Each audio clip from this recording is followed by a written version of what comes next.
오늘 우리에게 주시는 하나님의 말씀은 이사야서 1장 1절 그리고 10절에서 20절 말씀 함께 나누고자 합니다. 하나님이 받지 않으시는 예배라는 제목으로 예배를 주제로 하나님의 말씀 나누고자 합니다. 이사야서는 아주 큰 예언자였잖아요. 책도 66장까지 있으니까요. 39장까지는 심판에 관한 말씀이고 40장부터 66장까지는 회복에 관한 말씀이에요. 이것은 마치 구약과 신약 대별해 볼 수 있는 그런 책이죠. 오늘 1장 말씀을 함께 나누게 되는데 심판에서 살아남은 자들에게 결단을 촉구하는 말씀이에요. 오늘 9절 말씀에 보면 생존자, 남은 자 사상이 나오거든요. 이게 무슨 얘기냐면 하나님께 패역하고 하나님을 배신한 북이스라엘이 망했단 말이죠. 그런데 이제 이 남유다에게 경고하시는 말씀이에요. 책망하시는 말씀이죠.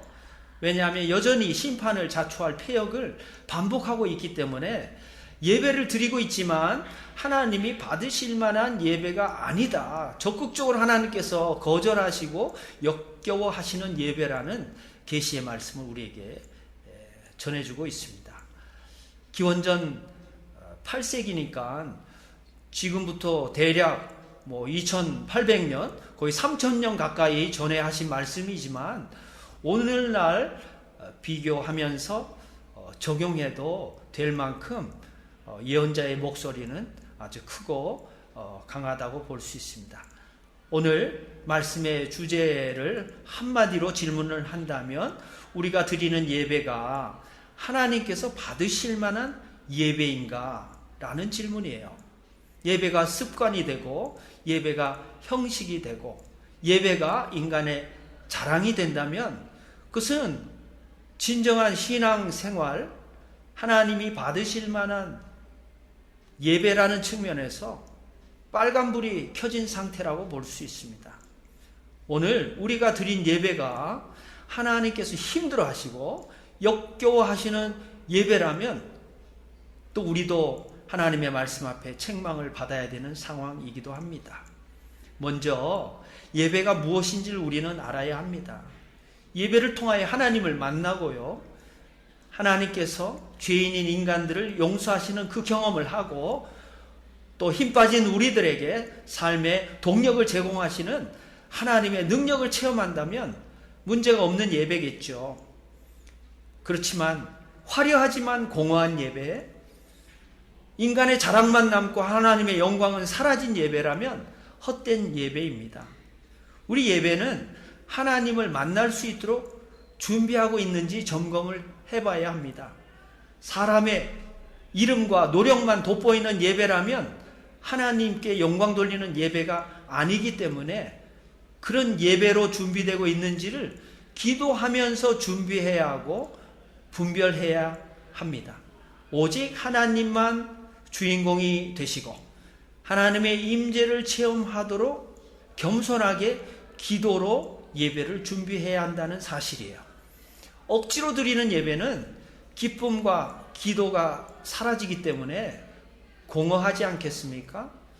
예배답지 않은 예배를 우리가 비판하는 이유는 우리 삶 가운데 예배는 드리지만 윤리와 실천이 빠져 있고 겸손과 순종이 빠져 있다면 그 예배는 진정한 예배가 아니기에 온전한 예배를 드리라고 촉구하기 위한 것이지요.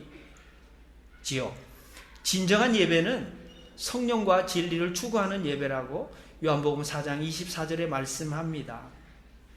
우리가 드리는 예배가 하나님의 깊은 계시의 말씀을 깨닫고 하나님의 뜻 앞에 충만해져서 순종하는 그런 예배인가?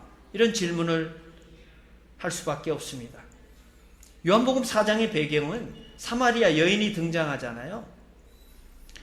남자 여자로서 만나고 유대인과 사마리아 사람으로서 만나는 이 적대적인 상황, 또 사람을 피해서 대낮에 우물을 길르러 온 갈급한 한 여인의 삶 속에 예수님이 질문을 하십니다. 뜬금없는 질문이죠. 물 얘기를 하시다가 남편을 데려오라고 말씀하십니다. 이 여인은 아주 인생의 허무감을 느끼는 여인이에요. 또 행복을 위해서 5번이나 결혼한 경험이 있는 여인이죠. 6번째 남편과 살지만 행복하지 않았던 모양이죠. 남편이 없다고 합니다. 이때 이 사마리아 여인이 예수님을 인식하는 단계들이 나와요. 남자 유대인으로 인식을 하다가 또 선생님 랍비로 인식을 하다가 메시아 하나님의 아들로 인식하는 그 과정 속에서 예수님이 하신 말씀이죠. 그러니까 진짜 행복을 추구하려면 하나님 앞에 성령과 진리를 추구하면서 예배해야 된다. 그것이 어떤 장소, 에발산이 됐든 그리심산이 됐든 예루살렘이 됐든 그 장소나 지역이 중요한 게 아니라 하나님 앞에 겸손한 마음으로 예수님과 동행하고 예수님의 제자가 되는, 예수님을 메시아로 인식하는 그 고백을 통해서 삶의 충만함을 경험하고 삶의 진정한 행복을 추구하라는 말씀으로 해석할 수 있습니다.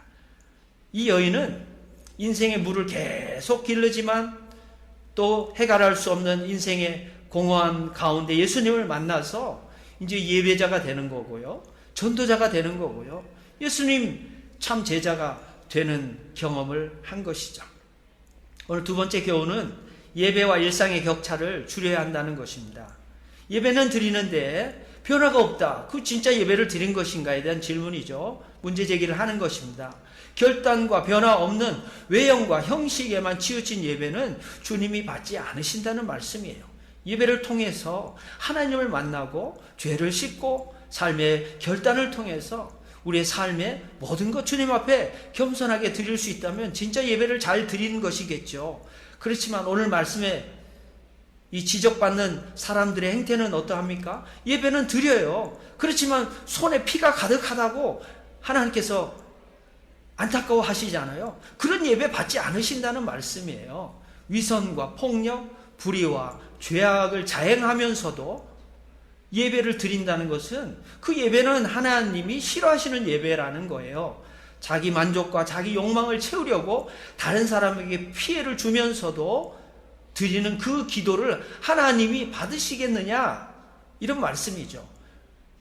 자기 뜻을 추구하면서 많이 기도할지라도 손에 피를 묻히면서도 거룩하신 하나님 앞에 예배 드린다고 자처하는 그 모습을 하나님께서 적극적으로 거부하신다는 말씀이에요.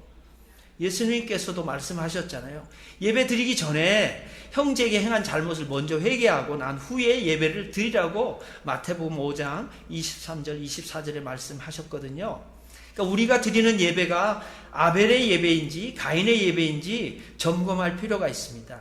히브리서 11장에 보면 가인이 왜 예배를 잘못 드렸는가? 왜 가인과 가인의 제물을 하나님 받지 않으셨는가? 그건 믿음 차이라고 해석을 해줍니다. 믿음이 있고 없고 차이라는 거예요. 또 다른 면에서는 믿음도 믿음이지만 그 깊은 마음 속에 어떤 마음을 갖고 있느냐, 함께 예배 드리는 우리의 영적인 가족, 이웃, 내 옆에 있는 옆 사람을 어떻게 보느냐, 이것도 예배자에게 있어서 대단히 중요한 요소라는 거예요. 예배 드리면서 저 사람 예배 안 드린다고 비판하고 정죄하고 배제하고 차별한다면 그 예배 하나님이 받으시겠느냐라는 질문이기도 해요. 예배는 드리는데 내 마음속에는 풍성함이 없는 거예요. 내 마음속에는 하나님의 마음이 없고 인간적인 마음으로 판단하고 평가하고 비판하는 데 앞장선다면 그 예배는 하나님이 받으실 만한 마음의 상태가 아니라는 것이죠. 대표적으로 바리새인들이잖아요. 하나님 앞에 뭐를 안 드렸습니까? 다 드렸습니다. 11조 드리고 금식기도 하고요. 하나님의 말씀 그들만큼 아는 사람이 누가 있었겠어요? 그 당대에 말이죠. 근데 특권의식과 엘리트의식이 너무 가득 차 있으니까 그 행동을 자기 자랑으로 삼았고 또 자신들이 업신여기고 무시하는 죄인들, 대표적으로 세리, 창녀들, 친구처럼 밥 먹고 지내니까 자기들하고는 친구 안 하고 하니까 삐져버린 거 아니겠습니까? 그 질투의 힘이 결국 가인이 아벨을 죽이게 되고요.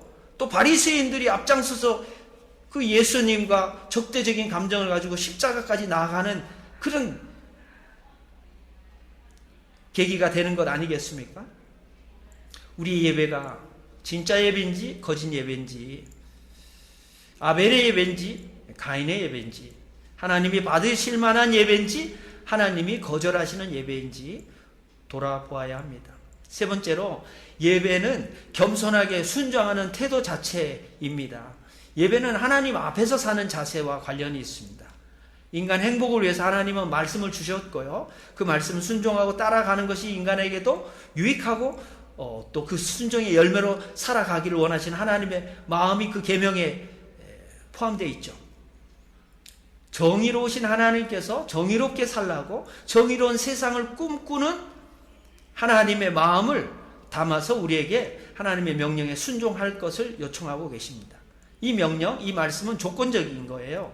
순종하면 땅에서 아름다운 소산을 얻습니다. 거절하면 칼에 삼켜진다라고 오늘 말씀하고 있습니다. 결국 어떻게 됩니까?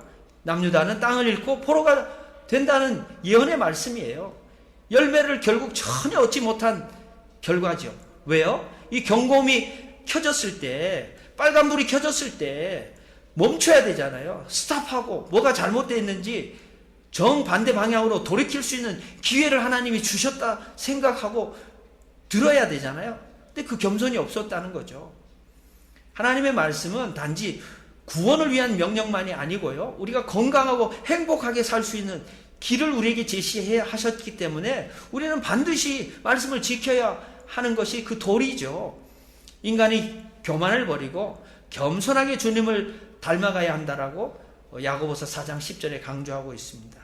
예배하면서도 교만하다, 예배하면서도 다른 사람과 불편하다, 그게 진짜 예배인지 하나님께서 기뻐 받으시는 예배인지를 철저히 돌아볼 필요가 있습니다. 이 북이스라엘 망하고 남유다 이제 남아있는데 하나님의 경고음이 들렸을 때 순종을 했을까요? 결국 포로로 끌려가고 망하게 되지 않습니까? 이 남북 문제, 결국 북한은 망한 정권이나 다름이 없어요. 하나님이 주신 기회를 우상 숭배로 전환했고요. 그러면 남한은 어떤가 생각해 보면 정말 이 남북 관계가 성경에 있는 것처럼 우리 21세기 대한민국 또 역시 아주 잘 살고 기적을 이뤘지만 행복한 사람이 많지 않고 엄청나게 잘 사는데 그것이 잘 사는 그것 때문에 결국 돈을 우상으로 섬기고 있는 것은 아닌지, 오늘 말씀이 2800년 전의 말씀이 아니라 바로 적용해도 되고 바로 도전이 되는 그런 말씀이 아닌가 생각을 해봅니다. 하나님처럼 되고자 해서 선악을 알게 하는 나무 실과를 하나님이 경계선으로 정해줬는데 아담과 하와에게 침범을 했지 않습니까? 또 서로 책임 전가하고요.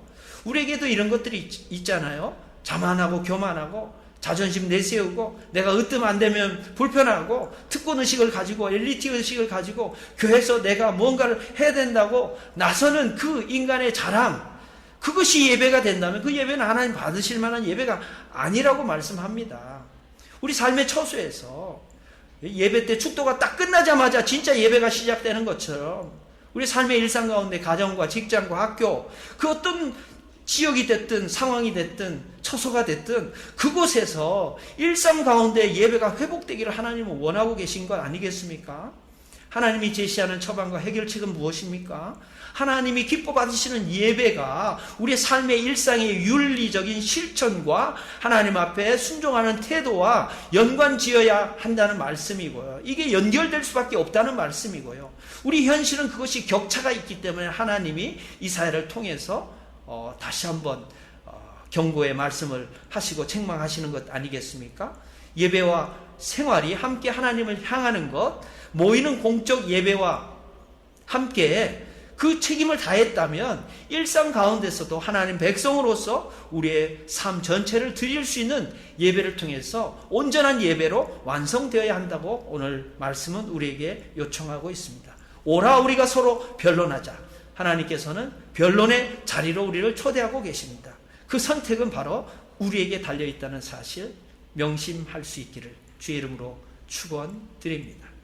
하나님께서 받으실 만한 예배 드리며 살아가는 남은 우리의 여생 되기를 주의 이름으로 축원드립니다. 기도하겠습니다. 사랑의 하나님 아버지, 감사합니다.